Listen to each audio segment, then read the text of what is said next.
Estamos, no se te escucha, Mitch. No se te escucha. Tu micrófono está apagado. I'm not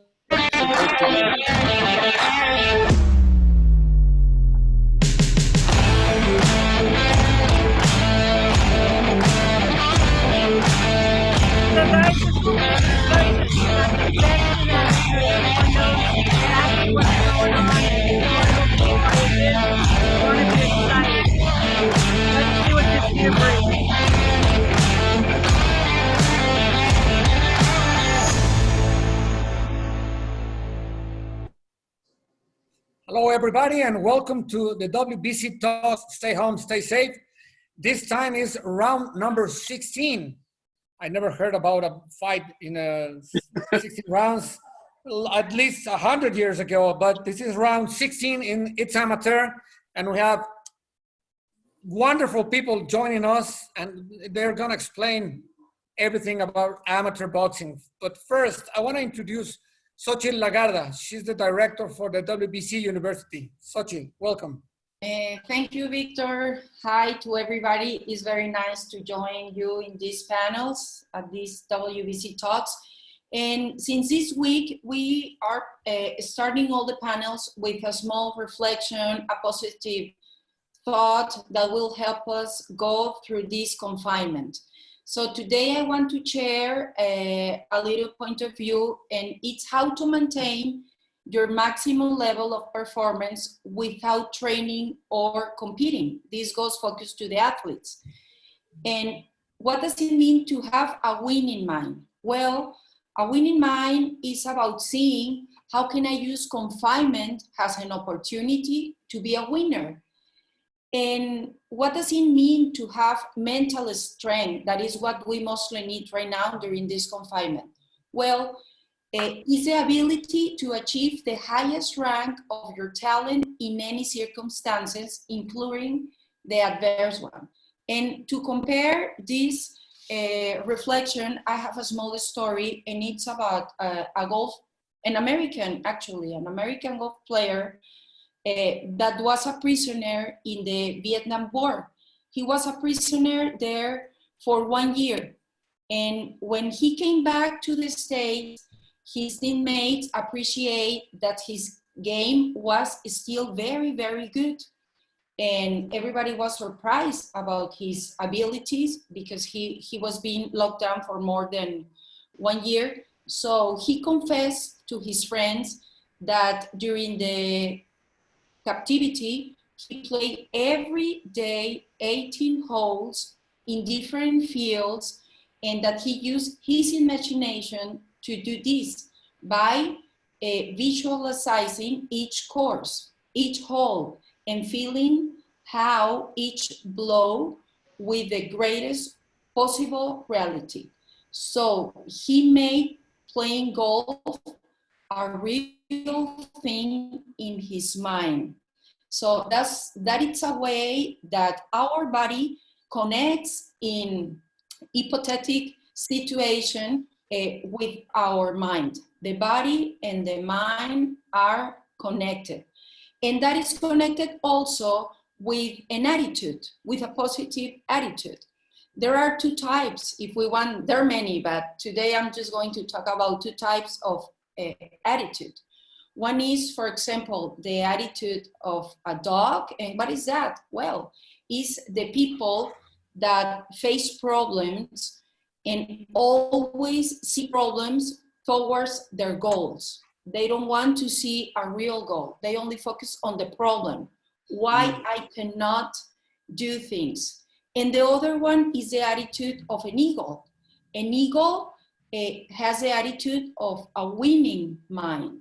They see the global vision. They have clear in their goals. They always find positive solutions to every problem. So the invitation today is to be a winner, to find solutions for every problem, and don't find problems. Okay, so let's be eagles and let's enjoy this panel. Thank you very much, and let's enjoy this talk today. Thank you, Victor. Hi, Jill, Pepe, and everybody. Thank you, Xochitl. Thank you. Well, first, I want to show a video that has a lot of pictures that you're gonna love. Please roll the video.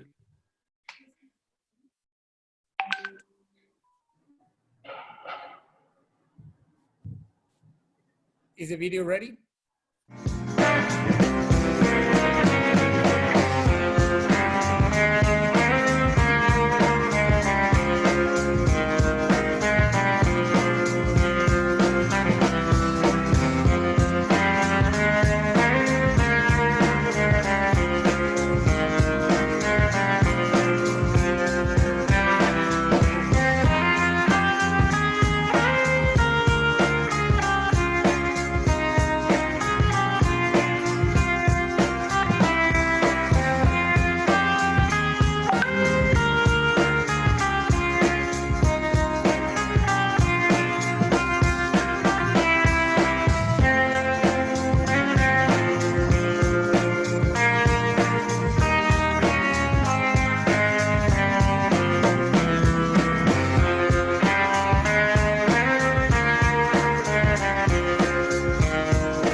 Beautiful. Beautiful. And Jill, before I let you go with this round, I just want to show you a picture. Please put the picture that for me shows what amateur boxing is about. I just wanted to have you in mind that. Can we see the picture, please? This is the picture. That's right. This is what amateur boxing is about. We're creating champions of life, not just in boxing. Jill, please go ahead. Don't leave though, Victor. You're here with me. Of course. And Mauricio. So amateur boxing, there is nothing like the excitement and the passion and all the things that the young people learn. In many cases, the gym is the home, the coach is their parent, and their teammates become their family. We love it. Unfortunately, there is no metrics to prove good behavior, to show that how many children have put down their problems, their guns, their knives, and put on gloves instead. We know this because we see how their lives are changing and how children respond when an adult coach takes them seriously and perhaps gives them the only real encouragement, serious attention that they get in their lives. And the sacrifices these coaches and these families and these kids make with the traveling, the money they spent, the hopes they invest. Yet there are very few schools that actually give boxing scholarships, and many, many misconceptions about the place that boxing has in young people's lives. We want to address some of these issues with this incredible panel, and of course, we will also discuss the Olympics. So I want to start actually with Mauricio. Hello, Mauricio. Hello, Good Jill. to see you. Thank you. Long time no see. Long time no see. I miss you so much. I just had another video conference. That's why I came in late. And I learned something very nice, and we're going to do it starting right now, okay? So we're going to hug each other. So just go close to your camera and give a hug to each other. Come on. I want to feel you. Oh, okay. Nice, nice, nice. We can also do the wave if you want. We can do the wave. I'm so happy. You want to do the wave? Go ahead. We can do the wave. Starting with you, Mauricio. Nancy. The wave. I'm so happy to see you all. It's very gratifying to see your faces, to hear your voices. We are far away, but now we're very close to each other. And these WBC talks have that intention to to have the boxing community work, be close, dream, plan together, and have an entertaining time and get our minds busy. So, Bert, very happy to see you, my friend. Very honored for the dedication you have given to the sport. And the WBC is very, very happy and proud to have been part of the recent history of Bert Wells. Pat, Thank you. all the way to Canada, USA boxing with Tyson Lee, and the Greenbelt Challenge with Pepe and Nancy, and Malte, who has been very supportive of the amateur program in. Yes, you are. I'm sorry? And Malte, who has been a great supporter of the program in Europe. We will talk about what is happening with the amateur. I just want to give a very small briefing on the WBC involvement in amateur program. You just answered my first question. Which? My first question is WBC. Why did we get involved in the amateurs? Can you take us up to date? Absolutely. The WBC has been heavily involved in amateur boxing since the beginning. Why?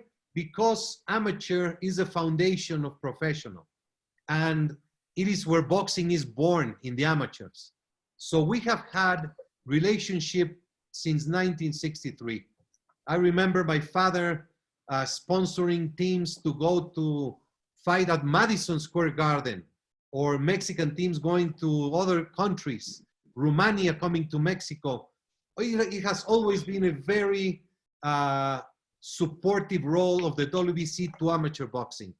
What happened? AIBA, last 12, 14 years, took a different path, and they changed amateur boxing. They tried to enter professional and break all those traditions.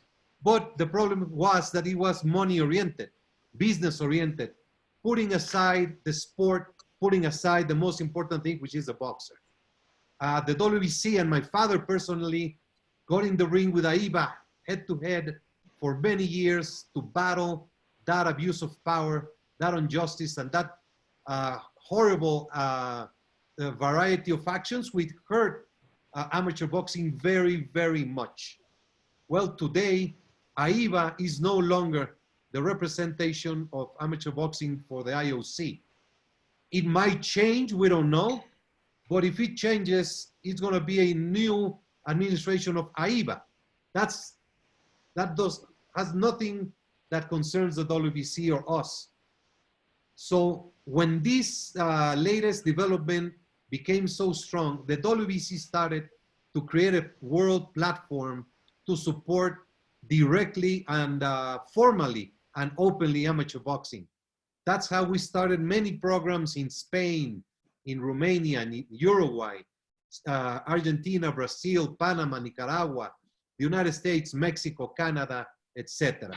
So this is how we stand today, with a very important world network of individuals and boxing clubs, national authorities, and it's just very gratifying to see how the amateur world is so united, because we all share, all who are here in this conference, we all share our care for the fighter, which is the only thing that should matter for boxing. Absolutely. So I want to take this back just a bit, because a lot of the people who watch this are involved with professional boxing. So Pat, could you just simply tell us what is the difference between amateur and professional boxing in terms of the basic rules? Thanks for having me. I appreciate the opportunity. You know, the difference is really simple. One is a business. As you know, professional boxing is a business, and amateur boxing is sport. You know, I think that these young athletes, they don't get paid like professionals do. And one day, they're in that ring to be able to either become a professional boxer or to make their big dream come true or become a champion or simply just to be safe. The rules, we have a very simple scoring system. Unfortunately, some of the judges make it more difficult than it needs to be. It is very simple. 3 criteria. First criteria, the number of blows, quality blows on the target area, which is very similar to pro boxing and the body above the waistline. That's the first criteria. Second is competitiveness. How competitive is this boxer? May have lost the first round, may come back hard in the second round. Those aspects are looked at. The third criteria is technique. The ability of this boxer to throw a good jab, the ability of this boxer to throw the body, most combination of punches. There's no extra points for a knockdown or anything like that. It's a 10-point plus rule, just like professionals. And, I agree with Mauricio. The big mistake 𝗪𝗧𝗪𝗧 made was attempting to go in competition with the professional boxing business. But one good thing came out of it, and that was the scoring system. The ability to have a scoring system similar to the pros, so there's a much easier transition from amateur boxing to professional boxing for our athletes. But the scoring system is probably the biggest difference. The amount of rounds, the training, weigh-ins for athlete, amateur boxing is the day, the competition, whereas the professional boxing is the weigh-in is the day before. And of course, the age restrictions as far as our juniors, our youth boxers, and our senior/. Thank you. So what about the rule that they made recently about having pros in the Olympics? Are they going to still stay with that? I mean, can we address that? I mean, firstly, on the fun level, somebody tell us, who are some of the great champions that came out of the Olympics? I'd love to hear that. Come on. Oscar. Evander Holyfield. Nancy? Floyd Mayweather. Muhammad Ali. Evander Holyfield. Jose Sugar Ramirez. Ray. Sugar Ray Leonard. So many. And of course, Oscar we de wouldn't la want to, Hoya. Clarissa Shields. we wouldn't want to Clarissa. see Power of Woman. Power of Woman. George Foreman. George Foreman. George Foreman. Mexico. Yeah, it's been an amazing platform Taylor. for a lot of people. Sting. And given what's happening with the Olympic now and the change of date how many of these young athletes do you think are going to turn pro and not wait for next year? And what do you think that means to their careers? It's funny. It's really It's funny. quick. Go ahead. Mike? That's something that we were dealing with Nice. with USA Boxing. That was one of our concerns, and I was just talking to our executive director, Mike McAtee, this morning, and so far everyone's staying, and that's because some of their you might have one or two make an emotional decision, but for the most part, it looks like our athletes are staying, and a lot of that had to do with some of their buddies that are pros that told them, look, we're not boxing right now anyway. So they said, it's almost like a pause for everyone. So, it would behoove them to stay and attempt to go and get that gold medal or medal next year, and then move on from there, because it's really stopped everyone. It's not like they're missing anything right now. Bert, how many boxers do you think come through your tournament in a year? Anywhere from 2,000, 2,500 to we're averaging about 2,500 for the year. Each tournament, it varies depending on where the location is. And where are they coming from? They're coming from all over not only all over the U.S., but also from outside of the U.S. So we get them from Virgin Islands, we get them from Finland, we get them from Nigeria, we get them, boxers from Bahamas, from Puerto Rico, from Mexico. They come from everywhere. They're coming from everywhere. And they must be very upset about what's going on now. What is the feeling you're getting from these young boxers? What are they saying to you about I know you had a huge tournament planned for June. So yeah. What is the feeling among the young people? Well, I think most of them are, you know, they've accepted the fact that, hey, this COVID-19 is very serious. It's affecting, you know, people, you know, family members and, you know, boxers all around the country and all around the world for that perspective. And, you know, I think most of them are now just trying to prepare at home, or, you know, or whether they have the opportunity to be outside, to get outside and prepare. But I think all of them are just excited now to take some time and just prepare for what they're going to be able to do once this thing opens back up. And Malte, what is it like where you are? Well, you know, we had this qualifying tournament for the Olympic Games in London, which then happened to develop into some sort of super spreader, because they had people actually infected and positive with the virus. So people went home and being sick, and just shows that, you know, the path the IOC is going right now, or has been going with boxing, to me is just not the right way, because they just they were anxious to get this done so much that they were risking the health and the lives of their athletes. And we asked our German athletes, what did you think? Why did you go there? I mean, it was March 14th. Everybody knew what was going on by that time. And they said, well, we were in the zone. You know, we go to a tournament, you want to fight, you want to win. And I can't blame the young kids, can't blame the fighters, I mean, the trainers, but more important, all the officials, they should have just said no and stopped this. And I think that was just a terrible experience for the people who were there and came home and came home sick, some of them. So that's a very difficult situation that we have over here in Europe and dealing with right now. Apart from that, I think everybody understands that the Olympics cannot take place this year. Let's hope that they can actually take place next year, because who knows how long this is going to take. We just had another announcement by our government today, stating that they will prolong all the measurements, and that they will that we will have to wait at least until the end of August for any kind of event to take place. And some experts say that there will be no boxing events in this year in Germany, and probably not all over Europe. So it will be a very difficult time, and I think we have to realize that it may stay like this for a longer time than we expect. And of course, it affects the age categories and the matches drastically. So that's something to think about too. I want to intervene. I want to intervene a little bit. Malte, you just heard that, okay? So you must have a very complicated feeling right now. You gotta address it right now, and you can do that. When you identify what creates anxiety, you have to stop doing it.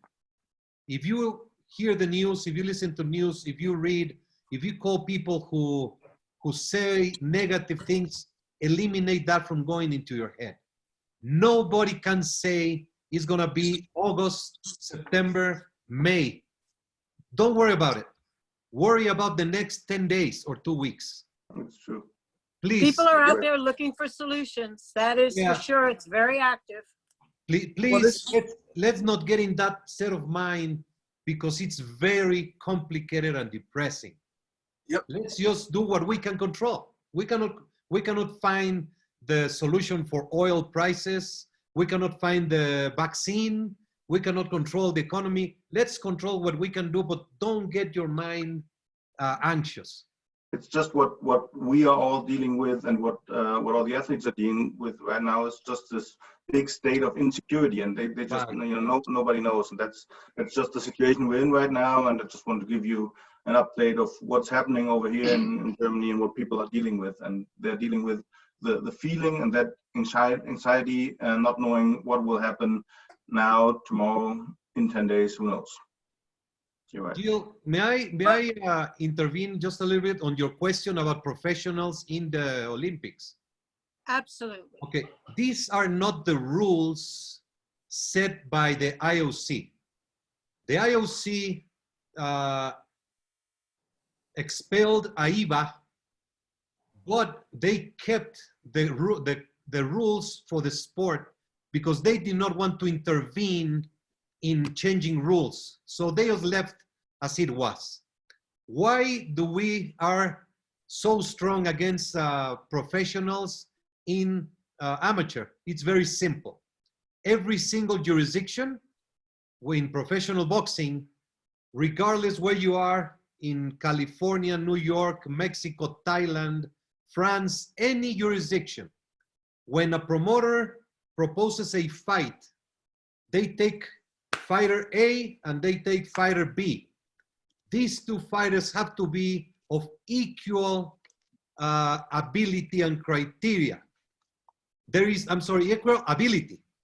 There is no criteria as it is read in the rules right now. They have a absolute disregard of the quality. They just say, it doesn't matter if you're professional or amateur, you can compete. So if you go to a fight and you have a 4-rounder, in any jurisdiction, that 4-rounder has to compete against a 4-rounder. You cannot have a 4-round fight fighting against a 10-rounder or against a champion. So that is the principle why we are opposing, until there is a definition of what is the criteria of qualification. Until there's that, we simply reject it. How can you have a Tyson Fury go and fight an amateur fighter? It's impossible. We do not accept. I totally agree. It adds to the misconception of the brutality of the sport because of that whole concept of it. I mean, we're trying to put this in schools. In fact, I have a conversation today with the New York school system. They're all online, and I give this suggestion to everyone, and they are willing to look at boxing and exercise class going into the classroom. Putting unequal matches in the Olympics for amateurs is detrimental to the entire spirit of the sport. But I want to talk about something good right now. Let's talk about something good. When we first started out years ago with the WBC and amateurs, 𝗪𝗧𝗧 brought out this whole thing of let's do an amateur committee, let's do an amateur committee. And we did, and there were a lot of obstacles, and he disappeared, and Nancy and Pepe took it over. And it has become the green belt, and it has become like the jewel of the WBC amateur. There are bigger tournaments, there are other tournaments, but this is our first baby and very, very special. Nancy, what was that like, taking over that and dealing with the obstacles you did? And most important, what was it like the first time you put a medal on a young boxer's neck? Well, first of all, the idea did come from Rudy, but it was a meeting that Rudy and I had with one of our great champions, 𝗪𝗧𝗧 𝗪𝗧𝗧 𝗪𝗧𝗧 actually won an amateur tournament in Mexico. It was called, help me, Mauricio, Torneo de Oro. So it was Israel's idea that, you know, with Rudy, you know, we just started talking about it. What if we do something like what Israel won in Mexico, but in the U.S.? Obviously, I didn't know Mauricio at the time. I didn't even know who he was or you were. And then, yeah, it faded away. And then one day, Israel invited me to breakfast where I thank God, you know, that I met Mauricio. This is where my career started with the WBC. But that really was our baby. And then a year later, the idea came again to when I met Pepe, and he loved it because Pepe loves kids. He just loves doing things. This belt here means so much to those kids. Absolutely. It means so much. Their eyes light up. It's amazing. Amateur boxing is where dreams begin. And it's our responsibility at the WBC to help them, to encourage them, and be there for them. So when Mauricio said, okay, you know, he said, let's go ahead with the idea, Pepe and I did it. We never expected the hundreds of people that were going to show up.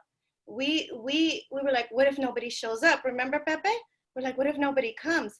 And then hundreds and hundreds and hundreds of people came. and it was amazing. I remember the first time when it was over, I cried. I'm not gonna lie, I still cry after every tournament. I'm not. Oh, Nancy, you always cry. No, because it's so emotional. But the first time, I didn't put a medal on anyone until like the last day, because we give that honor to the champions, to the fighters that take time out of their day to come and support. It's really important to bring fighters to these shows because it's inspirational to the kids. And we usually, when we run out of people, that's when Pepe and I start running up and down. But I don't think anybody, the feeling of putting a medal on a kid and their face, it's amazing. It is amazing. Beautiful feeling. Well, I mean, So if I may.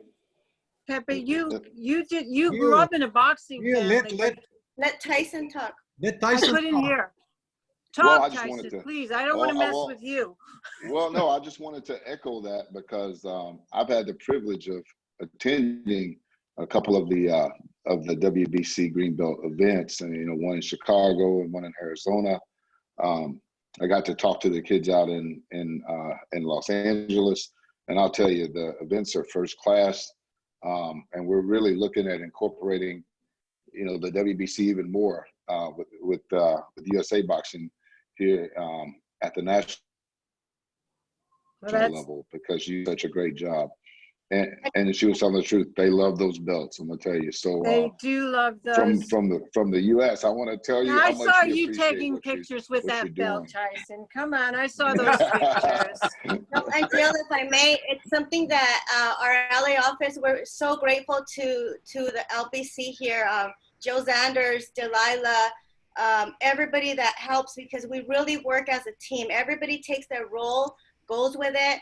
Nobody's stepping on everybody's toes. I think that's why it's so successful, because everybody does what they have to do and respects each other's positions. And that's one thing about amateur too, is that everyone comes together like a team. They Yes. really do. It's a community. Right. Can I just add one point to that, a very important point? And that is having the professional boxers at the amateur events. That is the one thing that I think there needs to be more. There's a disconnect between boxer becoming a professional, totally taking away their participation at the amateur level. It's almost like we want to cut it off. That's got to stop. What the WBC is doing by inviting professional boxers to these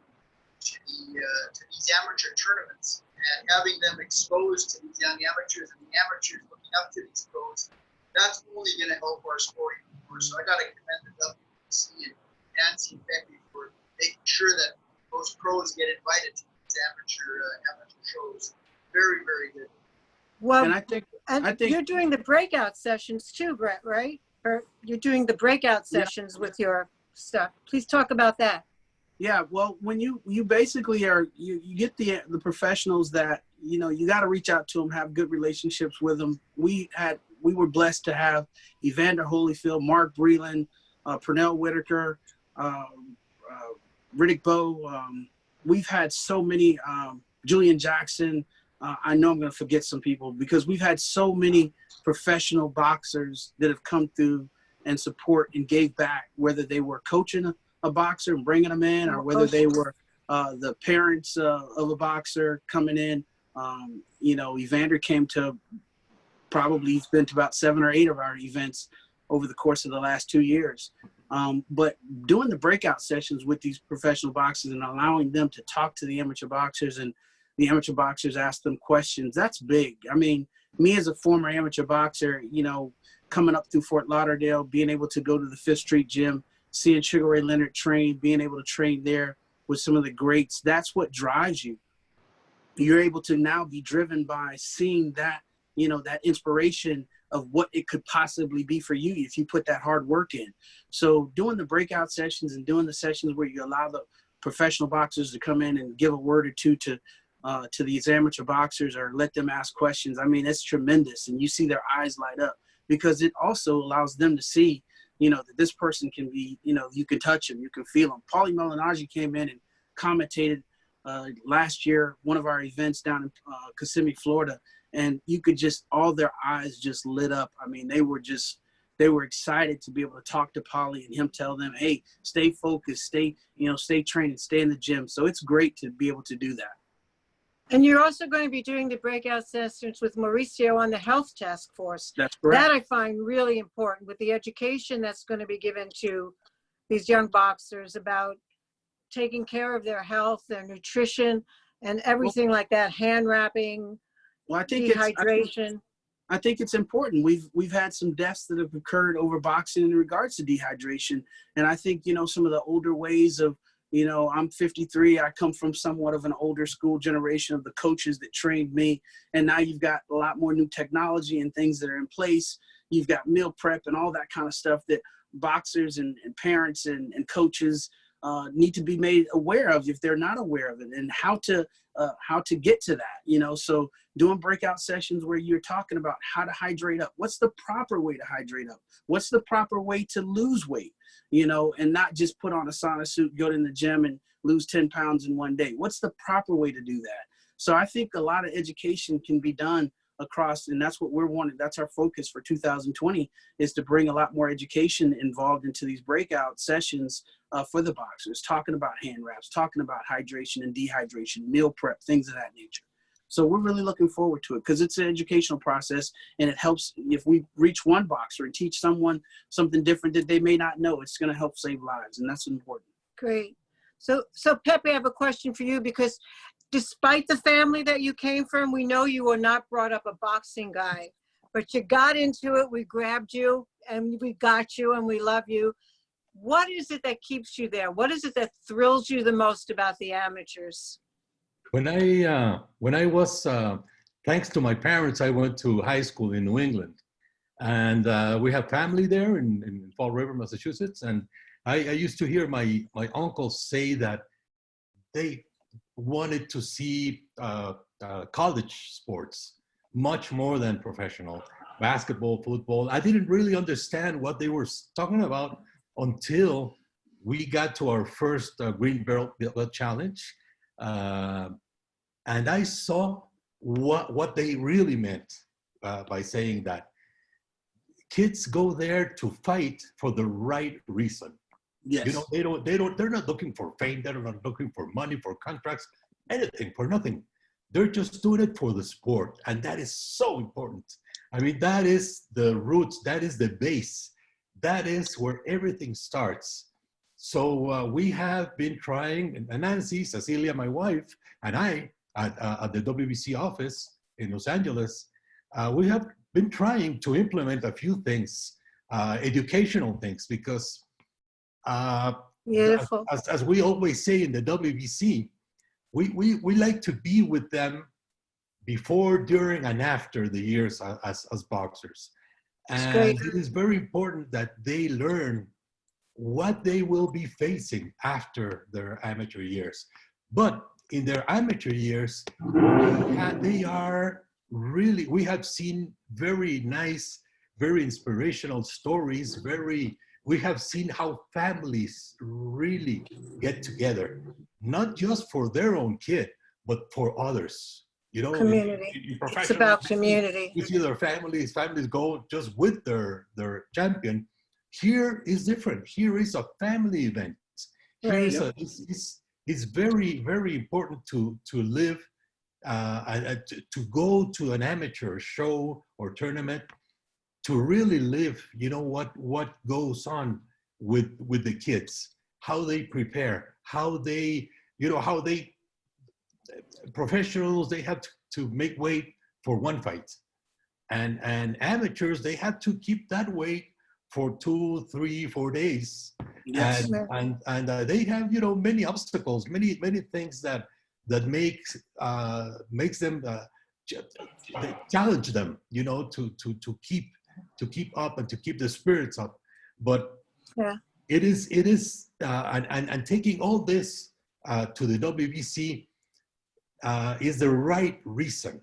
At the WBC, my father, all the executive committee, Mauricio, and now us, we're trying to do things for the right reason, for fairness, for equality, for giving them, everybody, their chance, their opportunity. Everybody, everyone is important. It's great, Pepe. My father used to say to every champion or every boxer, not just champions, that they were their sons, that they were their kids. So it's an attitude that we have adopted from my father. He used to say, when you are in front of a boxer, your whole attention has to go to him. So and that's what we have done. We have That's great. really done everything we can. Let me tell you what Pepe is.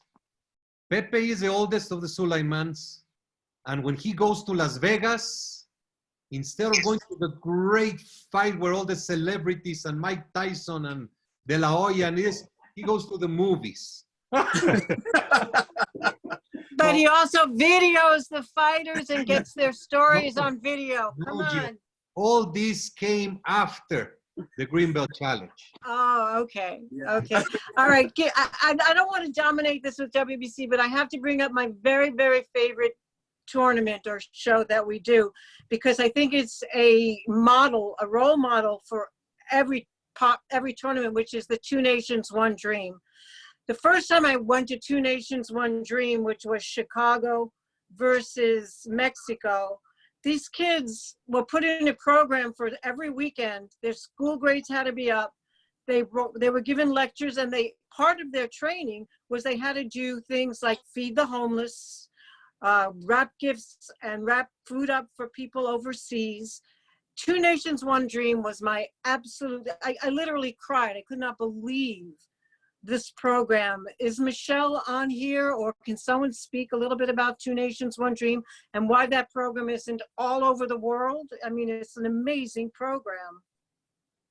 Very quickly, it was a program which was put together with, it was a binational. It was Chicago, Mexico City, and Acapulco. We did a 3-month program in Chicago, in Acapulco, and Mexico, which was very, very special. You were part of it. Champions went and visited them. They talked to them. They had training.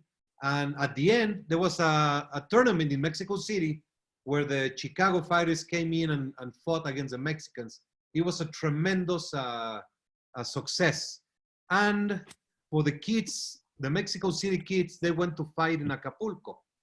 So we had a bus that took them and their families, and to our surprise and great satisfaction, most of them had never seen the water. They had never seen in a beach. So it was a life-changing event. It was very beautiful, and that's what amateur boxing can do. Amateur boxing is so much about the responsibility to the community. I mean, it's again, as everyone said, it's for the spirit. It's the spirit of boxing. It's not about the money. Very few break out and become professionals. This is just one of the most pure and authentic forms of sports. Pat, you have officiated at the Olympics. Can you give us some information about it? What was that like?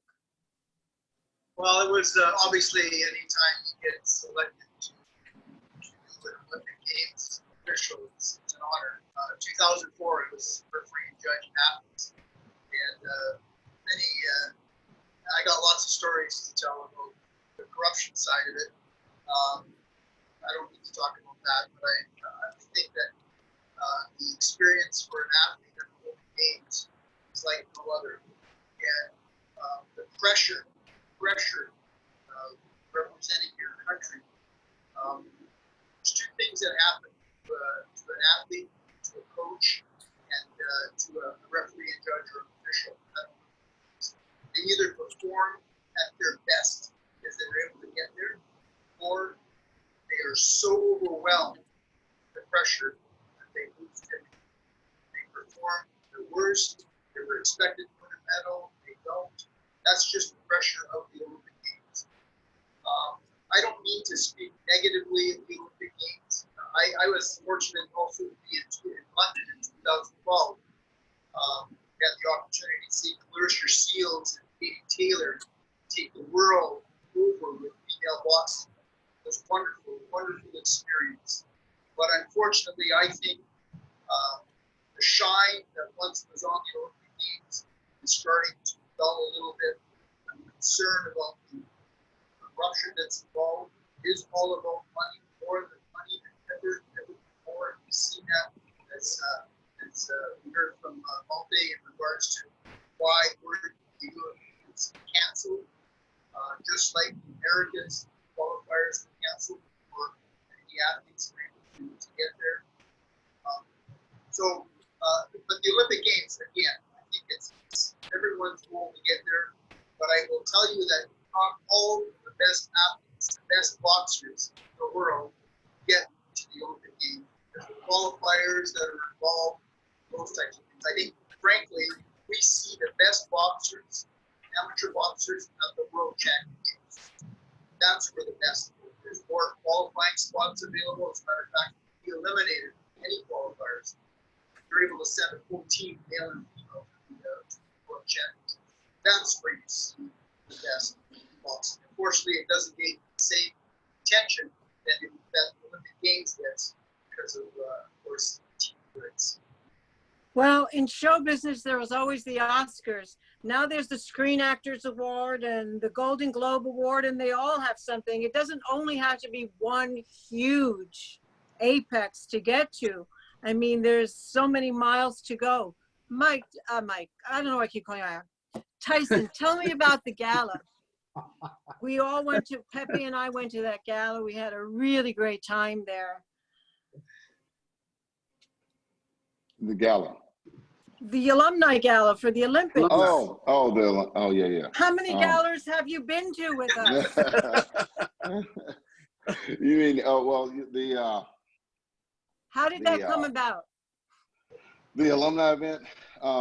Well, I mean, it came through with the previous administration started. I think John and Al and all of them started putting that together, and then Chris 𝗪𝗧𝗪𝗧, a young guy, a young volunteer, he organized it, and he's still working there now. And now, you know, he was able to put his team together, reach out and get those champions and coaches to come speak, and we were able to even award 𝗪𝗧𝗪𝗧 Sulaiman a posthumous award for what he's done, and that was a wonderful time. I think it brought a bunch of people together, and a lot of folks got an opportunity to speak, and people got a chance to interact with former champions and legendary coaches that they have never had an opportunity, or that they would have never had an opportunity to meet with. And it was an exciting time for me as well. And I appreciate you guys making the trip and you know, showing up, and because that had a lot to that brought a lot to the table for us as well, to have the WBC there, mingling with everyone. I heard them all talking, and I'm just telling you, it was a great time, and I'm glad you were able to come. We had a great time there. Thank you, Tyson. So how do we make it better, fairer, bigger? What do we do at a time when people are so concerned about the small things in life? We have to have a plan. What do we do? What are the next steps? What is the future of amateur boxing? Anyone? Don't be shy. Well, let me talk a little. Can I talk a little bit about you can talk about anything you want, Bert. Well, from a perspective of why Sugar Boxing got involved in amateur boxing, you know, coming up through the ranks of amateur boxing and seeing how, when you look at high schools and colleges and you see how it developed and how it has matured, you've got McDonald's and Chick-fil-A and all of these companies now that support these programs. And I just feel like from a perspective of that is one of the major things that needs to happen in amateur boxing. There's not a lot of major companies from a standpoint that helps these grassroots gyms or help these grassroots boxers as they're going along, just like they would a high school player or a football player in high school or college or so forth. And I think that's a major opportunity for us to really grow going into, you know, these, you know, once this thing opens back up. I think there's so many opportunities that are out here that we're able to bring to the table, or hopefully be able to attract other companies to get involved with amateur boxing. And so I think that's one of the major things that we wanted to do. There's 3 tiers that we wanted to do. One was bringing in national companies to get involved in amateur boxing that helps, you know, whether they give funds to the 501c program that we are part, you know, Sugar International Sports Foundation, or whether they do it with USA Boxing, because we directly are, you know, a part of USA Boxing. So we work directly with USA Boxing. And then the other was, how do we get more networks involved from a media standpoint, and from television, things of that nature, you know, press releases, getting more media at these shows and getting them more involved in these tournaments that are going on around the country. And then the third thing is, I think, just bringing that awareness and everything, and more visibility to the amateur boxing program across all the different platforms in the communities. I think those are the things that, you know, for going into the future, major things that we've got to help get going, and make sure that we move those needles a lot further than they've been moved in the past. There's another important thing that needs to happen as well, and that is, if we indeed want amateur boxing to get the profile that it so rightfully deserves, you know, if you talk to someone and ask them to like to go to a professional boxing show or an amateur boxing show, they're going to say, we want to go to the professional show. And that's just the nature of it. It's professional boxing. I think there's a much better opportunity. We're going to have to work with the different athletic commissions, boxing commissions on this one. I think that on every professional boxing show, there should be 3 or 4 amateur bouts, good amateur bouts, so that these young athletes get the proper recognition they deserve. They're going to get it at the pro shows. I know for a fact that, and I think Mauricio, you would agree with me, that you could put on 100 yard or good amateur bouts that would be far better than some of the 4-rounders you see. That's not, I'm not trying to talk down on that. I'm just saying that kill 2 birds with 1 stone. Give these young amateur boxers the exposure they deserve on a pro show, and on top of that, already added quality boxing, added quality to the regular boxing show. I think we need to do more of what we're doing now. We have, and I know we got a little sidetracked with COVID, but we have actually started this conversation. When I came in 2019 in March, it was pretty, you know, the amateur, I know in the US, we were pretty much like, the amateurs did their thing, pros did their thing. Once they came out of our program, they became pros, and they didn't really come back. Nobody really reached out to them. Now I see more of the cross-pollination, in the sense of we're communicating better, you know, just like we're talking right now. And you guys have done an excellent job having the champions come to some of the amateur events. And I think that's, as we do more of that, and we start to get more and more involved together, I think you're gonna still have your pros, you're gonna still have your amateurs, but as we communicate better, I think it'll help the amateur program grow.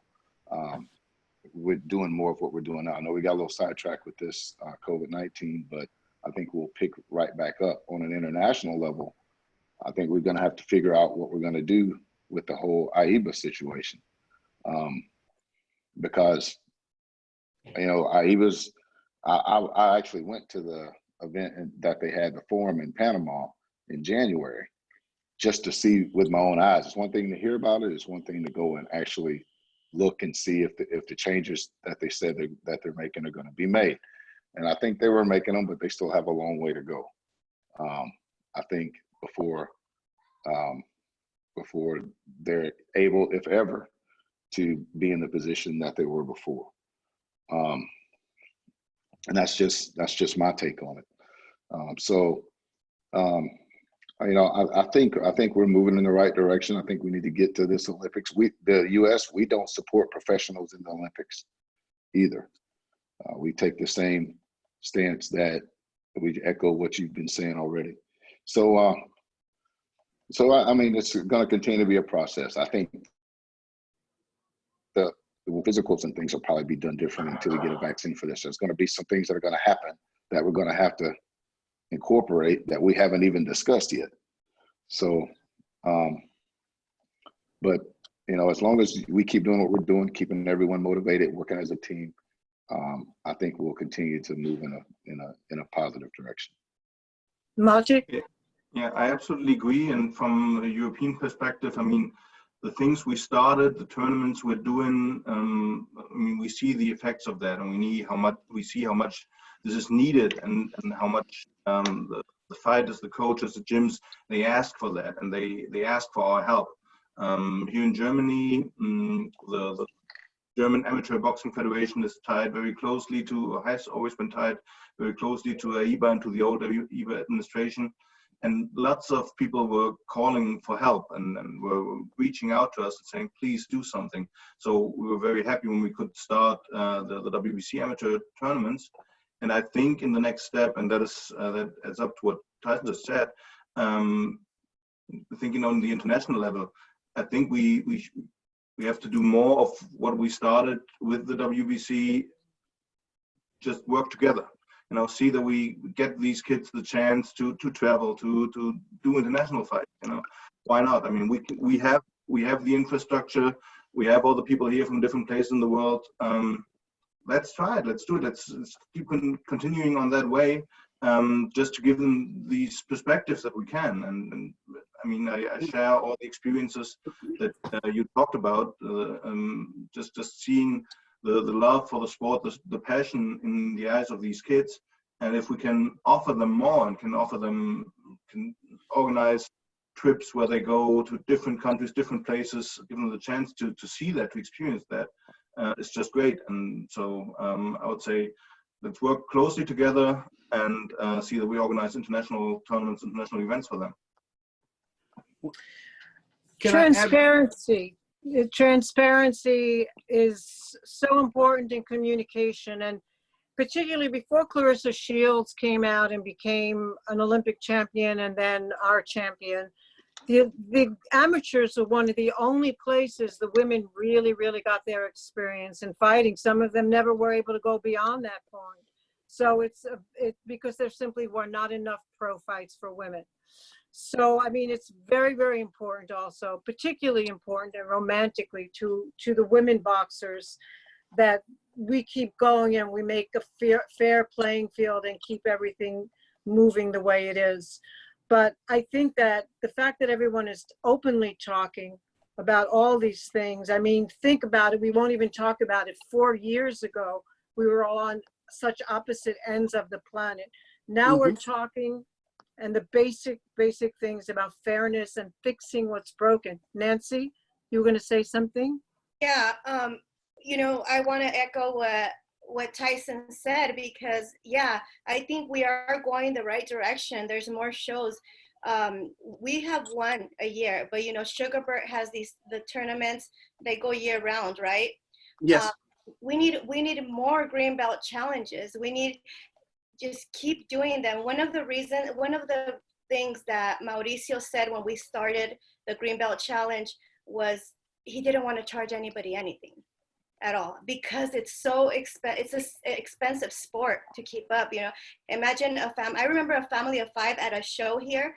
They charged them, I think it was $50 to go in. They turned around and they couldn't see their kid fight because they couldn't afford it. You know, they couldn't afford to go in and see their son fight. So that was one of the things, you know, not all the shows can be free, but particularly our Green Belt Challenge is free. The registration, the attendance, and I'll never forget last year, and Mauricio, you were there, Golden Boy streamed the fights live. Do you remember?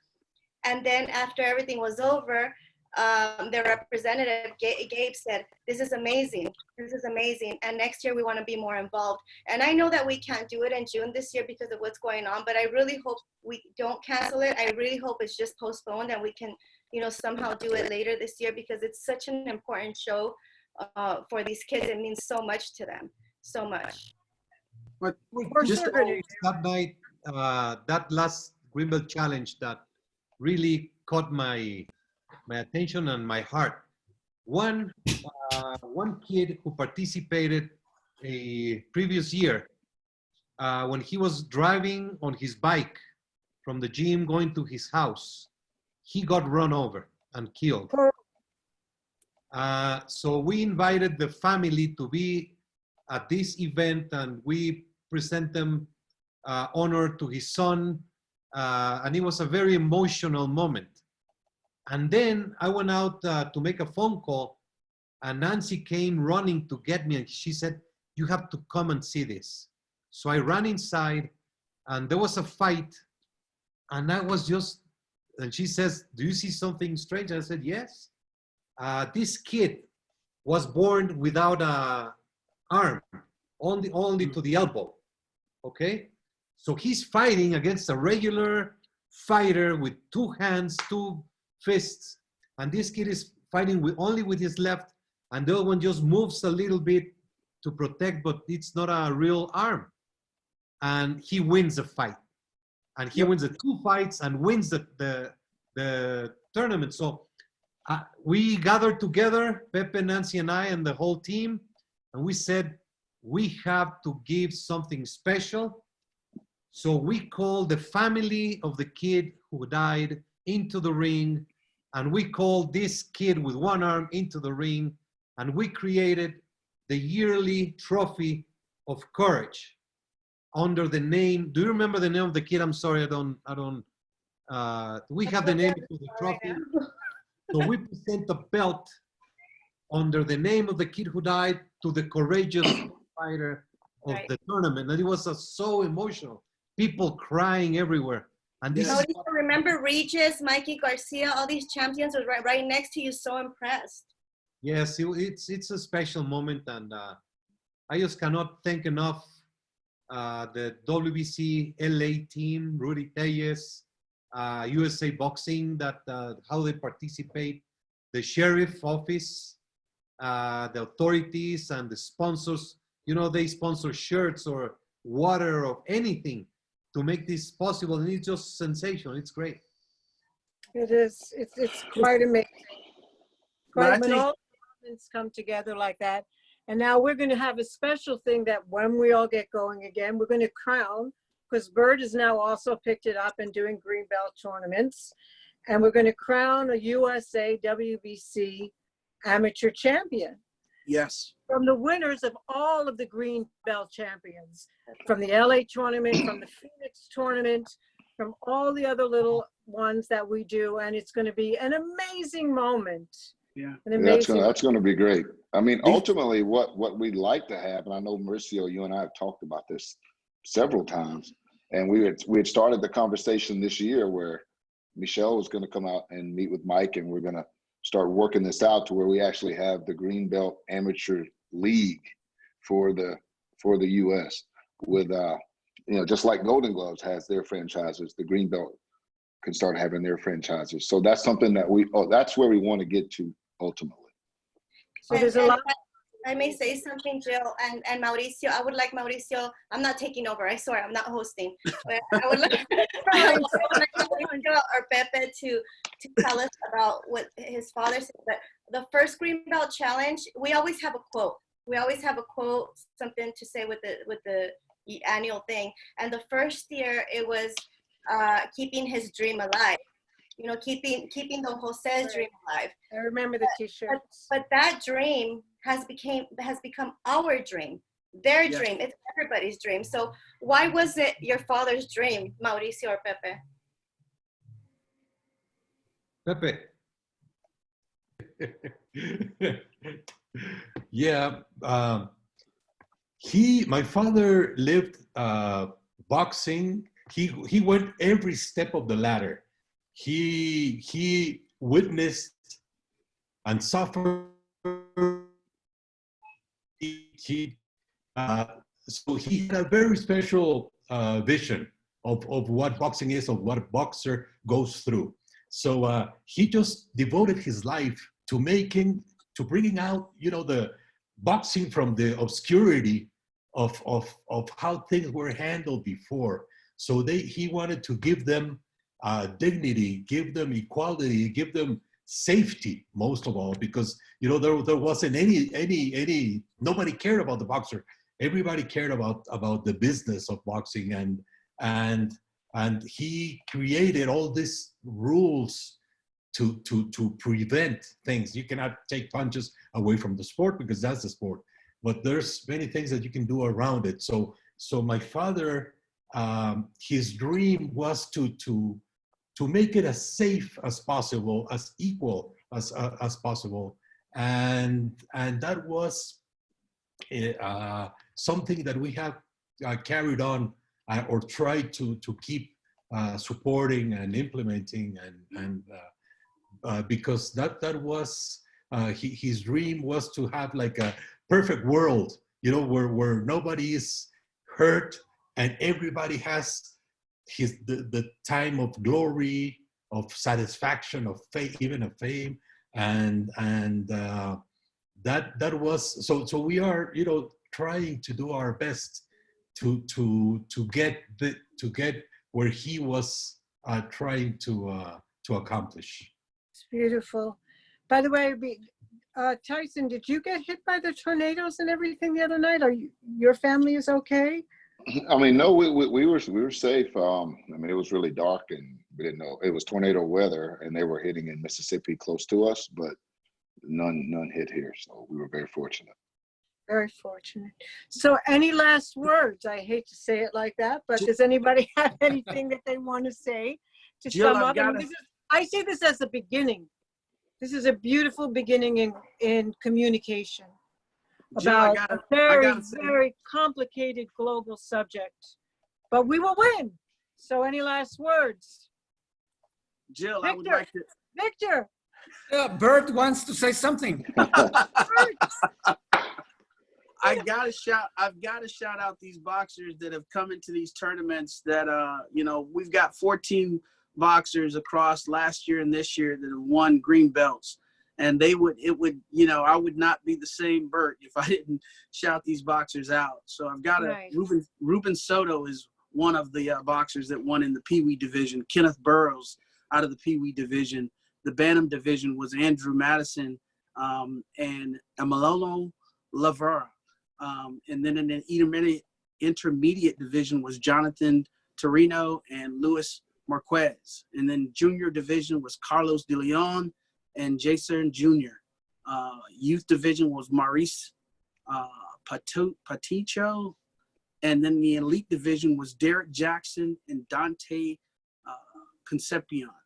And then female boxers, we had Faith Mendez and Madeline Hernandez. And we have one master boxer that actually have won the green belts through last year and this year tournaments leading into this next 2020, hopefully national championship. All of them, along with new ones, will be competing. But this is exciting for them. And what you guys, we just want to thank you. We want to thank the entire WBC partnership from Mauricio all the way down to Victor, to Nancy, to Pepe, to everyone that's getting involved. We want to thank USA Boxing, because through our vision and what we've done and being able to partner with the administration there, we've been able to really accomplish a lot of feats and a lot of things. And I still say we've got to make amateur boxing sexy. It's got to get to where it's streaming, and that's going to be major streaming and get it onto television, because that's where these kids ultimately want to see themselves. If it goes back to where I was sitting at home when I was younger and watching Sugar Ray Leonard in the Olympics and prior to the Olympics, right after cartoons on Saturday morning. So I think we've got to, and this is doing great for what amateur boxing in the direction it's going to be. It's going to be better once we open back up. So I really do think this was a great call, and I really appreciate it. Thank you, Bert. We love you. From Canada's perspective, we're thrilled to be part of this panel. It's wonderful what the WBC is doing, especially at a time when there is no boxing on the road right now. By having these WBC talks, keeps the sport top of everyone's mind, which is important. We will have a WBC belt event in Canada. We're going to probably start with Canada only, but Tyson, it'd be great if we did a dual green belt tournament back and forth, one in Canada, one in USA, WBC. I think branding is very important. And Bert, you said something very, very, very important, and that is getting amateur boxing's attention from the TV networks like there was years ago. And I think the only way that's going to do that is by having that proper brand. I think the WBC is the brand that is going to help amateur boxing in what has been a difficult time. Well, I think the grassroots movement in boxing is green. That's all I can say. Well, thank you guys No. for having us. I want to say thank you as well. Oh, You know, we are so- really appreciate what you've done and what you're doing. And let the lines of communication open and continue working together. And I think we're gonna do some great things here as a group. We are so pleased, so very pleased to have you all. So all I can say is, in this world, we are all amateurs, relearning everything that used to come natural. So keep learning, keep growing, stay home, stay safe, stay loved. Mauricio? All right, guys. God bless. God bless. I just want to let you know that we are in your corner. We are in your corner.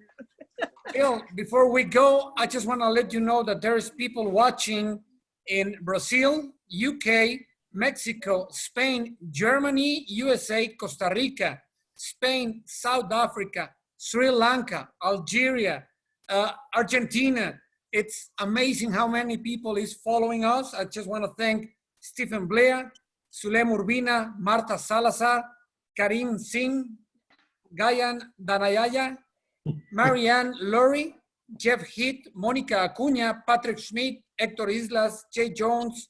There's people from South Africa asking how can they get involved in the WBC amateur tournament because they don't want to go any other way. And I just want to thank you because it's amazing how many people is watching, how many people wants to join. If we cross all those paths, it's going to be amazing. The work here is just amazing. I saw Julian Jackson bringing an amateur team from Virgin Islands. Yep. It's so amazing. And I really want to thank you because I think the amateur boxing is in good hands and it's healthy after all. Jill, I want to say something really quick. Last year, we changed our medals from the Jose Sulaiman ones. We changed them, and I think it's appropriate to say it, you know, with everything that's going on right now. The medal said the dream continues, and the dream continues because of each one of you. USA Boxing, Malte, Pat, Sugarbird, Mauricio, Victor, Jill, Pepe. It continues because of our amateur boxers, their parents, the gyms. There's so many volunteers that are giving their time to gyms to teach these children. The dream continues because we're all a community. And I want to say thank you from the bottom of our hearts. And from the WBC LA office, we can't wait for this to be over and go visit our local gyms and with Ceci, Pepe, and myself. That thing we can all agree on. But before we go, Mauricio, tomorrow we're going to have round 17 and on Friday 18. It's going to be very special. Do you want to talk about? Yes. Tomorrow we have a one-on-one session. It's between juniors, between sons or daughters of greats. So tomorrow we have Julio Cesar Chavez Jr. and Leila Ali in English. And then on Friday, we're going to have Mike Tyson one-on-one. And then we're going to have in the afternoon, first Scholas, the Pope Foundation program. So it's going to be a very interesting couple of days. And you are welcome to watch, tune in, and help us continue living the dream. We will live the dream with you, Mauricio. Take care. Thank you very much. That was round number 16. Big hug. The wave. Wow.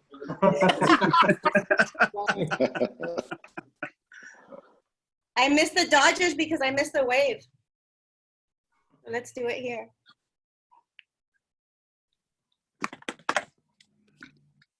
There we go.